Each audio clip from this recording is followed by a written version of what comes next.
DIGI নিষেধ কৰা জুবিন গাৰ্গৰ মৃত্যুৰ পিছতো ষড়যন্ত্ৰ চলিয়েই আছে। হিমন্ত বিশ্ব শৰ্মা আৰু তেওঁৰ বিজেপি চৰকাৰে কেৱল অৱহেলা লাঞ্ছনা কৰিছে এই মহান শিল্পীজনক। তাৰ কাৰণ হৈছে জুবিন ক্ষেত্ৰত বিদ্যুৎ সংযোগ বিচ্ছিন্ন। এই যে বিজেপি চৰকাৰৰ হিমন্ত বিশ্ব শৰ্মাৰ যে অৱহেলা চূড়ান্ত ষড়যন্ত্ৰ সেয়া স্পষ্ট হৈছে। কি কাৰণে এই ষড়যন্ত্ৰ বুলি কৈছো তেন্তে কথাবোৰ ভালদৰে বুজাই দিছো।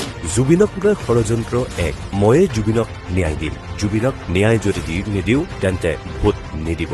এই কথা কোনে কৈছিল? মুখ্যমন্ত্ৰী হিমন্ত বিশ্ব শৰ্মাই। আমি যদি জুবিনক ন্যায় দিব নোৱাৰো আমাক আপোনালোকে কিয় জুবিন গাৰ্গক লৈ ষড়যন্ত্ৰ দুই, ময়ো জুবিন আমিও জুবিন বুলি কৈছিল হিমন্ত বিশ্বই। কিন্তু জুবিনক ন্যায় দিয়াৰ প্ৰশ্ন যেতিয়া এই ৰাজ্যে কৰিলে পৰৱৰ্তী সময়ত মুখ্যমন্ত্ৰীৰ বাক্য সলনি হ'ল। যিদিনাখন চাৰ্জশ্বিট দিম তাৰ পিছদিনা ন্যায়ৰ কাৰণে ময়ো নামিম ৰাস্তাত, কাৰণ ন্যায়টোতো ন্যায়ালয়ে দিব। মইতো মুখ্যমন্ত্ৰীয়ে, মইতো চিফ জাষ্টিচ নহয়। গতিকে যিদিনাখনে আমি SIT ৰিপৰ্ট